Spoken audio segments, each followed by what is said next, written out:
అస్సలు తగ్గేదే లే. మీకు ఇక్కడ కనిపించే చెట్లు ఏంటో ఒకసారి గుర్తుపడితే కామెంట్ చేయండి. మీకు నేను లైవ్లో చూపిస్తున్నాను. ఈ చెట్లు కేవలం ఆంధ్రప్రదేశ్, చిత్తూరు, నెల్లూరు, కడప, కర్నూలు ఈ జిల్లాల్లోని బాగా ఎక్కువగా కనిపిస్తాయి. ఎందుకంటే ఇది అంత ఫేమస్ గురు. సో ఈ చెట్లు ఏదైతే కనిపిస్తున్నాయో వీటి నుంచి మనము చాలా అద్భుతమైన బొమ్మల్ని, అలాగే సంగీత వాయిద్యాల్ని, దాంతోపాటు వయాగ్ర, సుగంధ ద్రవ్యాలు, మందులు, నకిలీ రుద్రాక్షలు, కాస్మెటిక్స్, ఫేస్ క్రీమ్స్, రక్తాన్ని శుద్ధి చేయడంలో అన్నింటిలో మనం దీన్ని అయితే యూస్ చేస్తాం. దీని గురించి చెప్పాలి అంటే దీన్నే మనం రెడ్ శాండిల్వుడ్, ఎర్ర చందనం, ఎర్ర బంగారం అని పిలుస్తాం.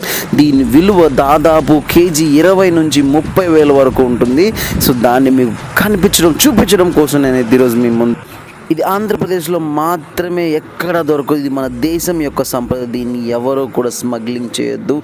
ఇలా స్మగ్లింగ్ చేస్తే దీన్ని చట్టరీత్యా నేరం కింద పరిగణిస్తారు. దీనికి తగ్గ చర్యలు కూడా ఉంటాయి. ప్రపంచంలో ఏడ దొరికిన సరుకు మన కాడ ఉండదన్నా. మన ఆంధ్రప్రదేశ్ లో తిరుపతిలోనే ఉండదు. భూగోళంలో ఎవడి కాడ లేదు ఇదే. అట్లాంటి సరుకు మన కాడ పెట్టుకుని మనం ఎవరినో వెళ్ళి అడిగేది ఏందన్నా? డిమాండ్ మన చేయాలా?